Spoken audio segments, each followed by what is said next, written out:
Bueno, hola a todos, muchas gracias por estar aquí. También quiero agradecer la invitación que me hicieron.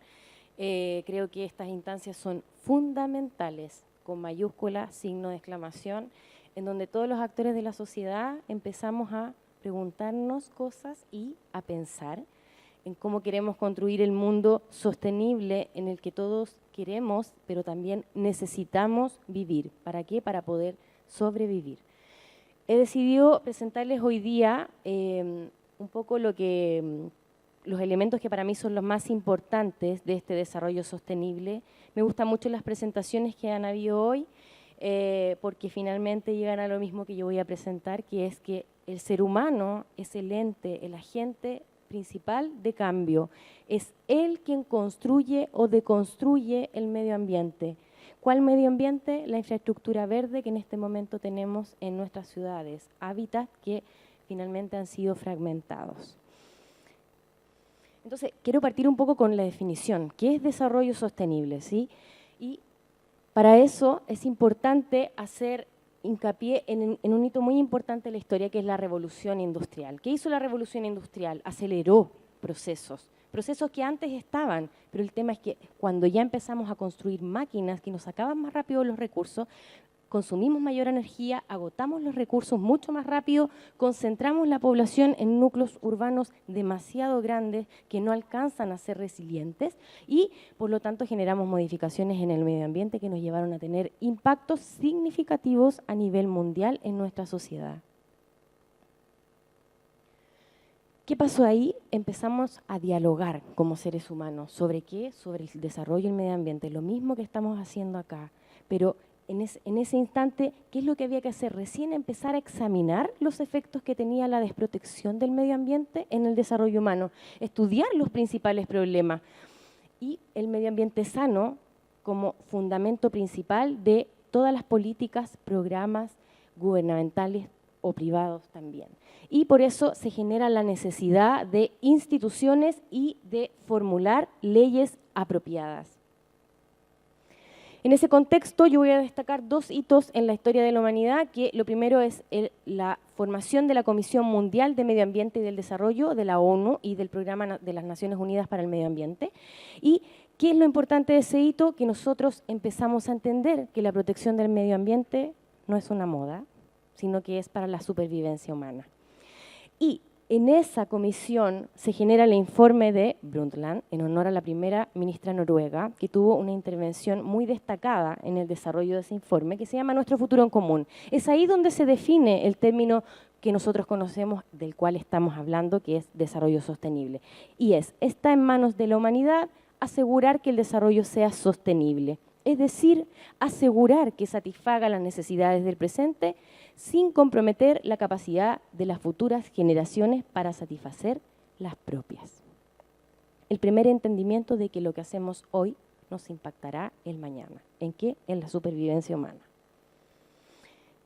En el año 2015, como ya lo explicó mi colega, se hace la conferencia sobre el desarrollo sostenible. ¿Por qué es importante para mí esta instancia? Porque es una muestra significativa de que todos los actores de la sociedad en una asamblea tienen que generar, una asamblea abierta, tienen que generar ideas, proponer cómo vamos a construir el mundo sostenible que nosotros necesitamos.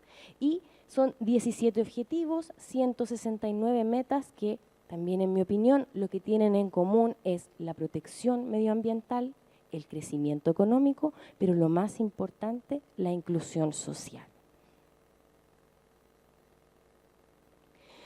¿Qué pasaba en ese instante? Estábamos pensando, en ese instante estamos hablando en 1983 y luego 2015. 32 años después que se había definido el término, desde que se había definido el término, estamos hablando de cómo lo vamos a lograr. ¿Sí? Es interesante eso. ¿Y por qué? ¿Qué es lo que apunta un poco mi presentación? Es que nosotros cambiamos nuestra forma de vivir. La primera forma que tenemos es cazador-recolector, que la transformación en el territorio es mínima. La segunda, agrícola-ganadero, que la transformación es limitada. Y la tercera, industrial y tecnológica, que es ahí donde nosotros empezamos a generar un cambio significativo en el medio ambiente, una transformación que los investigadores llaman una transformación generalizada. ¿Cuál es la diferencia? Que los primeros, cazador, recolector y agrícola ganadero, están cerca a la naturaleza y forman lo que en este momento nosotros no estamos formando, la comunidad. Lo básico para nosotros empezar a generar nuestros cambios es que podamos pensar, sentir y hacer en comunidad, que es la naturaleza lo que me permite sobrevivir. ¿En qué estamos actualmente? Lejos de la naturaleza, una desconexión total con el entorno natural, y eso lo podemos percibir porque no tenemos sentido de pertenencia. El sentido de pertenencia en la naturaleza lo asociamos a cuando estamos de vacaciones, a un fin de semana, y por eso la formación de comunidades también empieza a decaer en ese valor que tiene el estar en contacto con la naturaleza, la cooperación, la dependencia, la inclusión de todos los integrantes de la comunidad. Entonces, yo me pregunto, ¿cómo vamos a construir el desarrollo sostenible si tenemos por un lado al ser humano desconectado del otro lado, que es la naturaleza, que es lo que nos va a permitir efectivamente construir el desarrollo sostenible? Este ser humano de la naturaleza, ¿cómo se convierte, cómo se transforma, cómo se desarrolla en un ser humano sostenible de la naturaleza? ¿Se lo han preguntado ustedes? Y este es un concepto en el cual yo estoy trabajando, que es el ser humano sostenible. El nombre que tenemos que darle, a mi forma de ver, al ser humano para que efectivamente sea capaz de construir el desarrollo sostenible. Si partimos con el ciclo de la vida, nosotros cambiamos, evolucionamos y nos desarrollamos. Es un proceso gradual, por etapas en las que interactuamos con distintos contextos y distintos aspectos. ¿Para qué? Para generar nuestra identidad. En eso estamos bajos en la actualidad. Muchas personas no sienten identificación con sus grupos, con sus familias, con sus lugares de trabajo. Ese es el inicio de la etapa. En segundo lugar, esa identidad, ¿qué es lo que es? Al final es lo que yo utilizo para construir mi vida, lo que yo utilizo para conectar mi pensar con mi actuar y con mi hacer. Y lo que me diferencia del otro, lo que me permite ser único, es lo que genera la diversidad humana en el fondo. En segundo lugar, yo tengo el propósito. Sin un propósito no puedo lograr ser feliz. Este es el famoso Ikigai de los japoneses, por lo que te levantas cada mañana, lo que te mueve todos los días de tu vida, por lo que trabajas, con lo que te conectas. ¿Por qué? Porque en el fondo, que finalmente es el centro, no me ilumina, pero es donde está la P, tú conectas tu pasión, tu misión, tu profesión y tu vocación. Eso es lo que debiese ser un ser humano sostenible. ¿Por qué? Porque tiene la maravillosa posibilidad de elegir quién quiere ser, pero para eso es necesario tener un contexto que se lo permita, una familia que se lo permita, un país que se lo permita, una educación que se lo permita, una salud que se lo permita. Eso es lo fundamental, eso es la base. Encontrando mi propósito, yo finalmente, ¿qué voy a lograr? Aquí cito a una persona muy conocida, que se llama Dan Whitner, que dice que el Ikigai contribuye a la longevidad. Si somos felices y nos sentimos plenos, vamos a ser más viejitos. Y cuando seamos más viejitos, y aquí hablo al menos de lo latinoamericano, hemos perdido que el viejito nos entregue el legado, que se siente a conversar, que nos diga efectivamente cómo podemos construir un mundo distinto que el que tenía él, que el que nació él o que el que él construyó, ¿sí? Motiva, empodera a todas las personas, ¿sí? De su comunidad. Entonces, vamos resumiendo. Yo estoy hablando que hay un ser humano sostenible que tiene que tener, primero, una comunidad inicial, una comunidad que le permita encontrar su identidad y su propósito.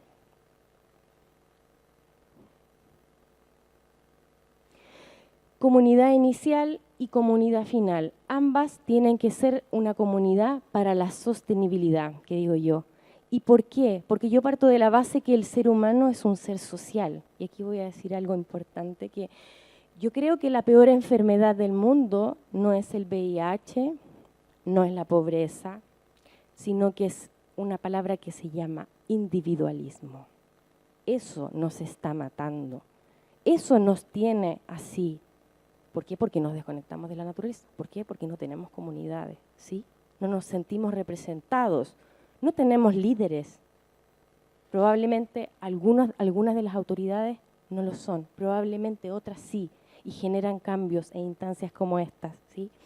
Yo necesito tener una comunidad inicial para el propósito de la identidad, pero también necesito tener una comunidad final. ¿Para qué? Para entregar mi legado, en donde yo voy a lograr que otras personas se sientan aceptadas, apoyadas, entendidas y sientan que pueden sobrevivir en conjunto. Eso es la naturaleza humana. Y ahí la última parte, que es en realidad lo que yo me doy cuenta que la mayoría de las personas asocian sostenibilidad a esto, que son los hábitos sustentables, le dicen, pero son los hábitos sostenibles, ¿sí? El ser limpio, el reciclar, el disminuir tu huella de carbono, huella ecológica, huella hídrica y una infinidad de términos que tienen ahí en la pantalla, ¿sí? Pero eso es una parte de la sostenibilidad.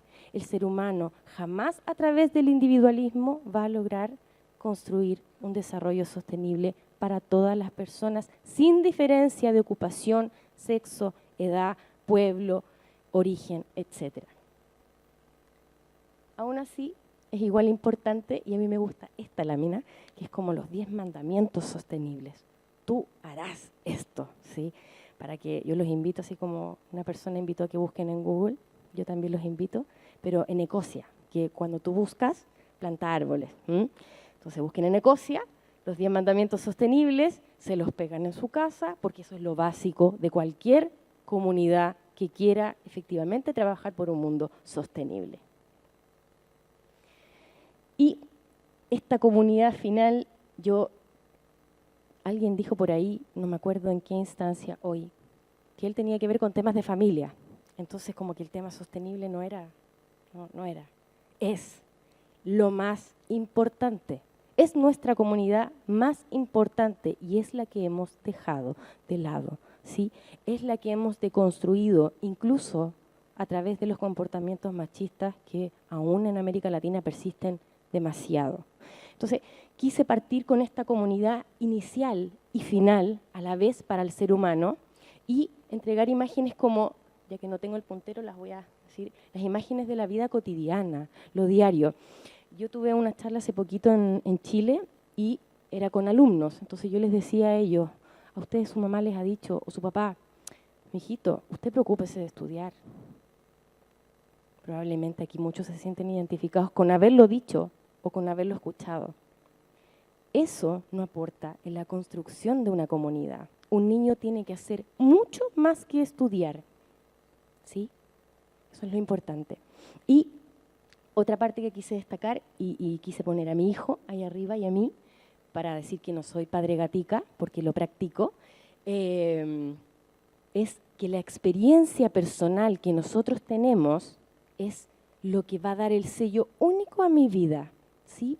Algo pasó en la mente de todos ustedes en algún momento de su vida que los hizo querer estar aquí hace 4 horas y media, todavía sentado, escuchando a una persona que viene a hablar de desarrollo sostenible. ¿Entienden?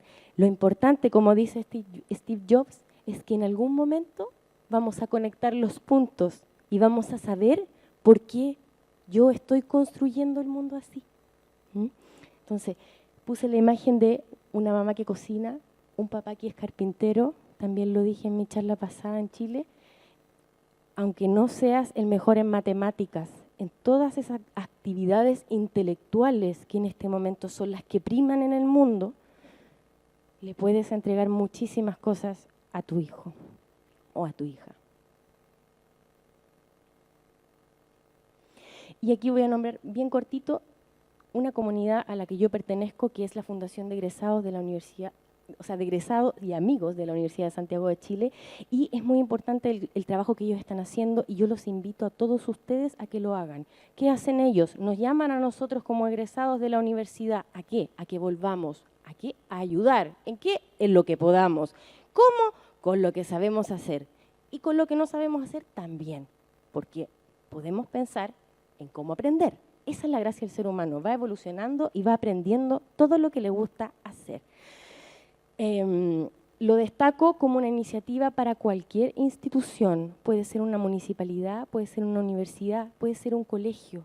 Las personas, los adultos mayores, por ejemplo, que se van de los trabajos y que se quedan en sus casas, la mayoría entran en un proceso depresivo, algunos no decretados, ¿sí? Pero ¿cuánto aporte podrían hacer volviendo a esos lugares a dar contención, apoyo? Tienen experiencia, ¿sí? Es una gran misión la que cumple FUDEA en la universidad. Y el otro es un programa de innovación abierta. También lo quería presentar porque a propósito de que estamos hablando de construir en conjunto, son ideas que podrían copiarse. Programa de innovación abierta.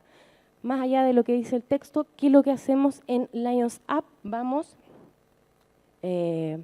a desarrollar habilidades de innovación. ¿De quién? De los estudiantes. ¿De qué carreras? De todas. Hacemos grupos de 3 a 5 alumnos con distintas especialidades, idealmente con una mujer. O sea, tienen puntos, es mejor que tengan mayor diversidad, y lo que hacemos es fomentar la interdisciplina. ¿Para qué? Para vincular a la comunidad universitaria, es decir, a los docentes, administrativos, egresados, estudiantes y emprendedores, a que se vinculen con el medio, es decir, a que hagan cosas por su mundo y que se sientan empoderados de que son efectivamente capaces de impactar, que vienen con ideas y que esas ideas las pueden desarrollar. Y para eso lo importante es que hay empresas que están trabajando con nosotros y algunas también son del estamento público. Para hacer un resumen, hablamos de ser humano sostenible, ¿no es cierto? Era una parte, ser humano sostenible, comunidad inicial, identidad, propósito, comunidad final, también para la sostenibilidad. Y me gusta mucho esta frase de María Montessori, claro que yo le cambié algunas cositas, dice, todo el mundo habla de sostenibilidad, pero nadie educa, o muy pocos educamos para la sostenibilidad. La gente educa para la competencia, y este es el principio de la extinción del ser humano. Cuando eduquemos para cooperar y ser solidarios unos con otros, ese día estaremos educando para la sostenibilidad. Mi propuesta es que esa educación para la sostenibilidad es siempre, de los 0 a los más 100 y tantos años que vamos a vivir. El otro día me dijo, mamá, yo voy a vivir hasta los 5000 años. Decía, no tiene límites, eso es algo que aprender a los niños. Por eso yo digo, la clave en la educación es la primera infancia. La primera infancia depende del país, pero en general es hasta los 6 o hasta los 8 años. ¿Quiénes? Todos. Todos educamos. La familia, me refiero a la parte informal.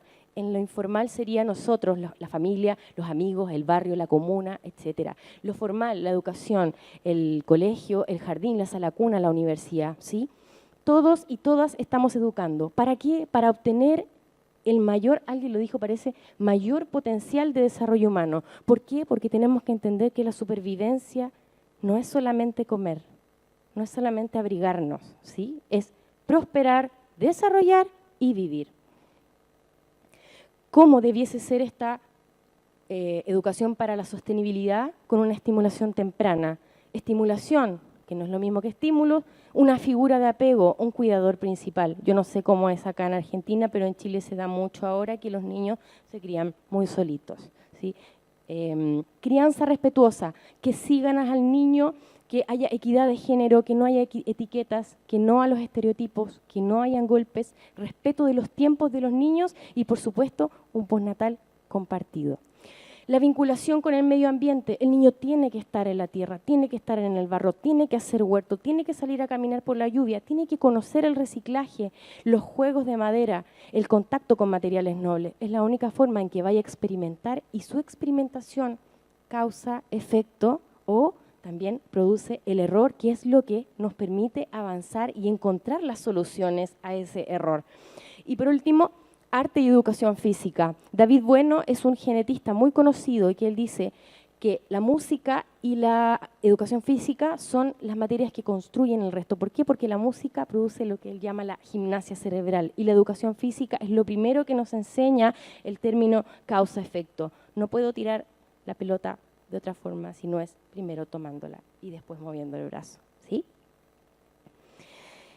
Y el pensamiento divergente es un concepto muy antiguo, pero recién lo estamos incorporando a que es necesario. ¿Qué es el pensamiento divergente? El que yo pueda ver más de una solución. Es como cuando uno tiene cualquier problema en la casa y alguien dice, hagámoslo así, hagámoslo así, hagámoslo así, hagámoslo así. La idea es que un ser humano pueda pensar esas 5, 10, 25 soluciones. No está todo inventado, no está todo hecho. Y el pensamiento divergente, ¿por qué es necesario? Porque no existe solamente un tipo de inteligencia. Este es un psicólogo que habla de las inteligencias múltiples para potenciar el desarrollo humano. ¿Por qué es necesario potenciar el desarrollo humano a través de la inteligencia múltiple? Porque va a potenciar también el pensamiento divergente. Entonces, segundo elemento, ser humano, lo hicimos sostenible. Check. Nos falta la naturaleza. ¿Qué hacemos con la naturaleza? ¿Qué hemos hecho con la naturaleza? Yo me pregunto, ¿evolucionamos o involucionamos? Fragmentamos los hábitats, perdimos el paisaje natural y por supuesto se extinguieron algunas especies. ¿Por qué? Porque no entendimos que la naturaleza no solo ofrece beneficios, sino que es parte fundamental en el desarrollo de nuestra vida. A pesar de que, como dice esta última lámina, nuestro cerebro fue aumentando, destruimos aún más el hábitat en el que vivíamos. ¿Y qué formamos? ¿Ciudades o desiertos? ¿Qué dicen ustedes? Yo digo que formamos desiertos, que dejamos de vivir en el paraíso, de ahí viene el nombre de mi empresa, My Eden, mi Edén. Yo quiero convertir la ciudad en el Edén. Y si lo primero que le preguntas a alguien, ¿qué es el Edén? Verde. Eso es lo primero. ¿Estoy muy pasada? Ya. Entonces, ¿qué es infraestructura verde? Me quedan súper poquitas láminas. ¿Qué es infraestructura verde? Es una red estratégicamente planificada de zonas naturales y seminaturales de alta calidad con otros elementos ambientales. Hay veces que la gente infraestructura verde lo llama solamente, por ejemplo, jardín vertical y techo verde. No es así, es la red entera. ¿Para qué? Es diseñada y gestionada para proporcionar un amplio y abanico de servicios ecosistémicos y proteger la biodiversidad tanto de los asentamientos rurales como urbanos. ¿Cuál es el objetivo de esta infraestructura verde? Mejorar la capacidad de la naturaleza para facilitar bienes, servicios ecosistémicos múltiples y valiosos. ¿Cuáles son los elementos de esta infraestructura verde? Las zonas neurálgicas de alto valor que están en rojo. Las zonas neurálgicas fuera de las zonas protegidas, lo rojo sería, por ejemplo, una reserva nacional, un parque nacional, no sé cómo lo llaman acá. Lo amarillo es zona neurálgica fuera de las zonas protegidas que contienen grandes ecosistemas sanos, que es la parte verde amarillita que está ahí, con unos animalitos. Hábitats restaurados que ayuden a reconectar, como los cañaverales. Elementos naturales que me sirven de enlace o corredor para la fauna silvestre, como los pequeños cursos fluviales, hay que aprovecharlos, los humedales también. Elementos artificiales, en este caso pueden ser, por ejemplo, los jardines verticales y techos verdes, y también los puentes que se han construido para que la fauna pueda transitar. Zonas de amortiguamiento gestionadas y zonas multifuncionales en las cuales yo puedo realizar deporte, pero también otro tipo de actividades como agricultura o incluso la plantación de especies nativas. ¿Cuál es el beneficio o los beneficios para el desarrollo sostenible? Que podemos atenuar y adaptarnos a la variabilidad del cambio climático, combatir calentamiento global, reducir huella de carbono, mitigar emisiones atmosféricas y la contaminación ambiental y por ende mejorar la eficiencia energética.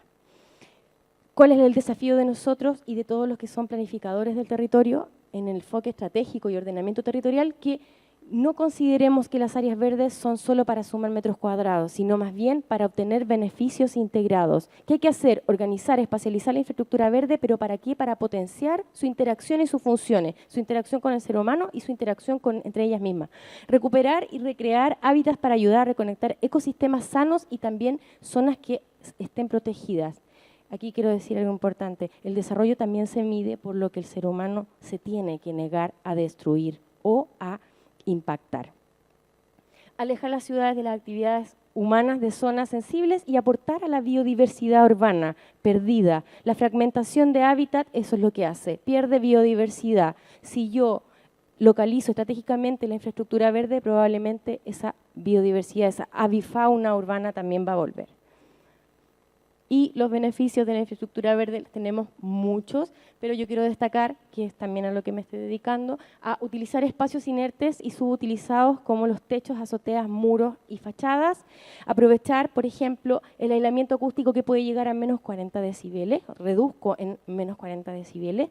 Ahorro energía porque también reduzco la temperatura de 5 a 10 grados.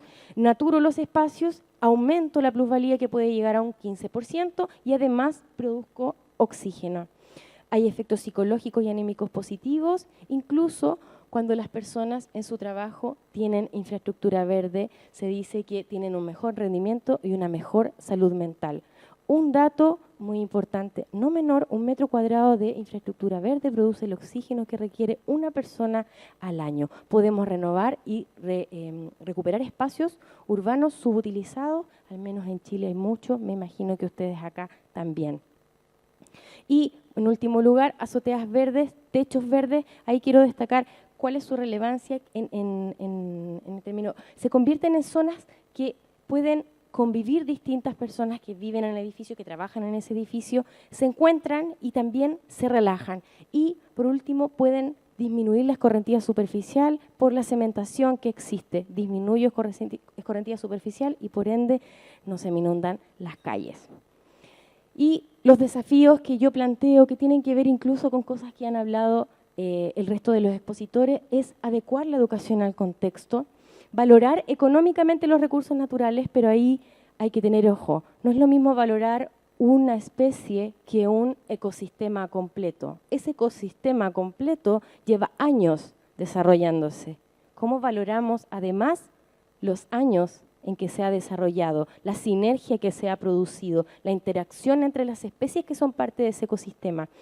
Innovación tecnológica orientada al usuario, universal como aporte a la inclusión social, que es lo que estamos viendo mucho con las APP, es decir, acerco la tecnología al usuario, ¿para qué? Para darle una mejor calidad de vida. Equipos de trabajo interdisciplinarios, multidisciplinarios, reorientación de actividades, ocupaciones, profesiones al aporte generados para la sociedad y para el mundo. Aquí una frase que ha calado en muchas personas que yo dije en una entrevista y es que trabajen por algo más que ganar dinero. Reorienten sus ocupaciones por algo más que ganar dinero. Y, por supuesto, reivindicar la importancia que tiene la naturaleza en nuestro desarrollo humano. ¿Cómo? A través de incentivos, tributos ecológicos, reducción de impuestos. ¿Para qué? Para devolverla a nuestras ciudades. Y esa ha sido mi presentación. Muchas gracias.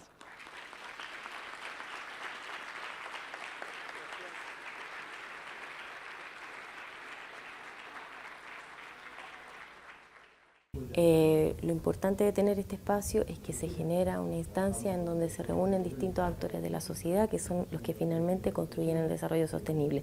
Una participación activa e integrada, multisectorial y que en el fondo apunta a que como sociedad en conjunto podamos construir el desarrollo sostenible. Chile, al igual que en Argentina y en general en los países latinoamericanos, se está trabajando entendiendo que todos los actores de la sociedad necesitan juntarse, necesitan generar instancias como esta para efectivamente poder encontrar la forma creativa de enfrentar el desarrollo sostenible, no entendiendo que lo vamos a alcanzar, porque eso no existe, sino que es un proceso constante, evolutivo, en donde el ser humano también tiene que evolucionar y poder crecer para poder aportar de la mejor forma. Y ahí vienen un montón de temas educacionales en donde yo sé que muchos países, incluyendo Chile, están haciendo hincapié, que es justamente esto, poder llevar a los niños por un camino más sostenible, eso es lo que se está haciendo.